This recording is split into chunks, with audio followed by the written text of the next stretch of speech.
اللہ اکبر اللہ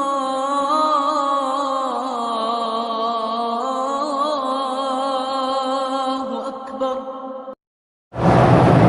کہتے جی کہ میں مکہ میں ملازمت کرتا ہوں، مجھے دمام میں بینک میں ملازمت مل رہی ہے کہ ملازمت کرنا جائز نہیں، کیوں کرنا جائز؟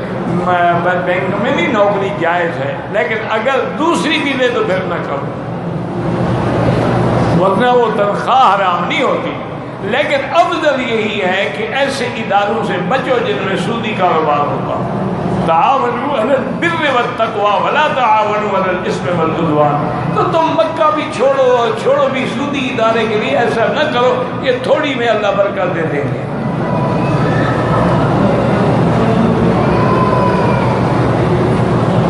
ٹھیک ہے، اپنے ملک میں پیسے ٹرانسفر کرنے کا ایک منی چینجر ہے، تو وہ تو بینک نہیں ہوتا، اس میں ملازمت کوئی حق نہیں، وہ تو پیسے لیے اور بھیج دیے۔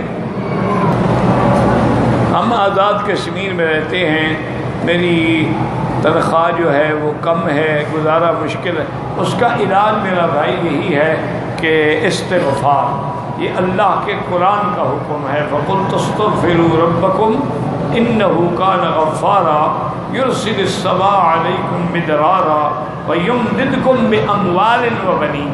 استغفار سے مال میں بھی برکت ہوتی ہے، اولاد میں بھی برکت ہوتی ہے۔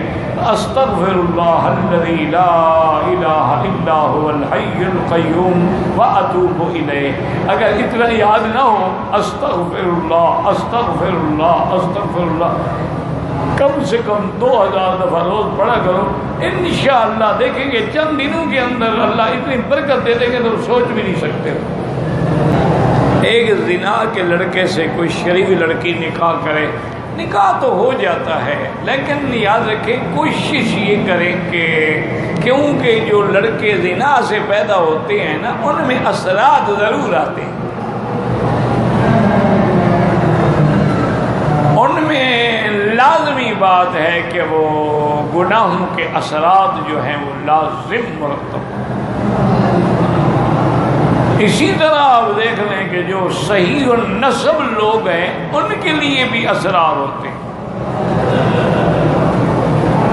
اور جو غلط لوگ ہیں ان کے لیے بھی اثرات ہوتے ہیں۔ کوشش یہ کریں کہ الطیبات للطیبین والطیبون للطیبات، پاک مردوں کے لیے پاک بیویاں اور پاک بیویوں کے لیے پاک مرد۔ اس لیے کوشش کریں کہ ایسی جگہ تمہارا رشتہ ہو جو لڑکی پاک ہو، لڑکا بھی پاک ہو۔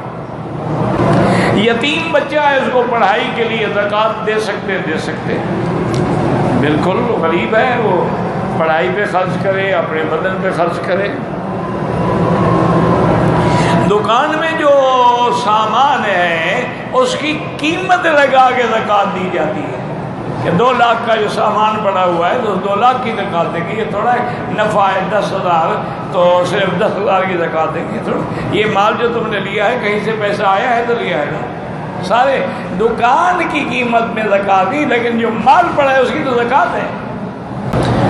بعض لوگ سجدے میں پاؤں زمین سے اوپر رکھتے ہیں، اگر پیچھے پاؤں اٹھا لے تو نماز نہیں ہوتی، کیونکہ حضور نے فرمایا ہے کہ سجدہ جو ہے وہ 7 اعضاء پہ ہوتا ہے، کہ یہ 2 گھٹنے ہو گئے، 2 پاؤں ہو گئے، 2 ہاتھ ہو گئے اور چہرہ ہو گئے، ان میں سے اگر کسی کو یوں اٹھا لے پیچھے سے نماز فاسد ہو جائے۔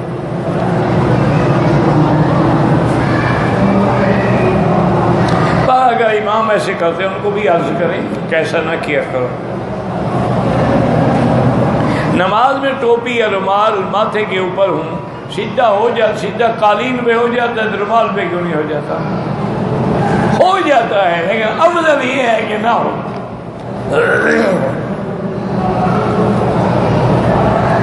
ظہر اور عصر کی نماز میں اگر حنفی ہے تو فاتحہ نہ پڑھے، اور شافعی ہے یا حنبلی ہے تو پڑھا کرے۔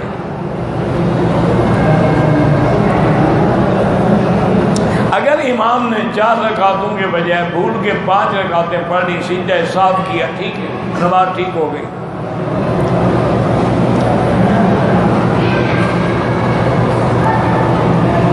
ہم سفر میں ہوتے ہیں، مسجد میں نماز کھڑی، ہمیں پتہ ہی نہیں کہ کیا ہے، تو اپنی جماعت کر دیں یا ان کے ساتھ شامل ہو جاؤ تو پھر اللہ قبول فرمائے۔ بہرحال جماعت میں ضرور ملیں، یا خود 2-3 آدمی ہو جماعت کر دو، ورنہ اکثر یہی ہوتا ہے کہ جماعت کھڑی ہے اور آگے جو ہے وہ داڑھی منڈا ہے، کلین شیو۔ نماز تو ہو جائے گی لیکن گناہ ہے۔ ایک بچے نے میٹرک پاس کیا ہے، وہ پڑھنا چاہتا ہے، گھر والے کہتے ہیں کام کرو، بھئی یہ ان کے حالات پہ ہے۔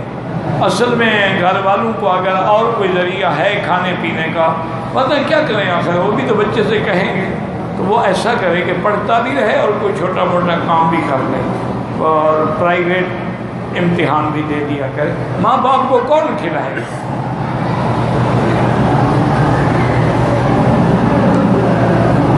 اگر کوئی لڑکا دوسری لڑکی کے ساتھ اس کی ماں کا دودھ پیا تو اس کے ساتھ نکاح کرنا جائے؟ بھائی جس کا دودھ پیا وہ اس کی ماں بن گئی، اب اس کی جتنی لڑکیاں ہیں اس کی بہن بن گئی۔ یہ نہیں ہے کہ جس کے ساتھ اس نے دودھ پیا ہے صرف وہی بہن بنے گی، نہیں، ساری بہنیں بنے گی۔ پیپسی یا کوکا کولا پینا جائز ہے تو سنا ہے اس میں الکحل ہوتا ہے، اگر الکحل ہوتا ہے پھر تو جائز نہیں ہے۔ اب یہ تحقیق تم خود کر لو، مجھے تو نہیں پتا، تو کمپنی سے یا کسی اور سے اگر الکحل کا ٹچ ہے تو پھر نہ پیا کرو۔ بچیوں کی برتھ ڈے جو مناتے ہیں یہ خالص کافروں کی سنت ہے، انگریزوں کی، نصارہ کی سنت ہے، اسی لیے وہ کیک کاٹتے ہیں، اوپر جناب موم بتیاں لگاتے ہیں، پھر happy to birthday to you کے نعرے لگاتے ہیں۔ یہ تو کافروں کا طریقہ کار ہے، اس کا اسلام سے کوئی تعلق نہیں۔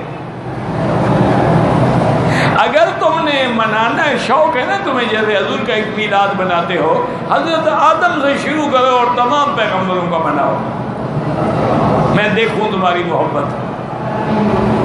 صرف یہی میلاد ہی مناتے رہو، باقی کوئی دنیا کا کام نہیں ہوگا، اس کا تو اسلام سے کوئی تعلق نہیں ہے۔ بیعت کرنی، بیعت کا معنی ہوتا ہے کسی بزرگ سے اپنا تعلق قائم رکھا جائے، سماع و طاعت کا، کہ میں آپ کی بات سنوں گا، مانوں گا، لیکن شرط یہ ہے کہ وہ بزرگ صحیح معنوں میں بزرگ ہو، کتاب اللہ اور سنت رسول اللہ کا پابند ہو۔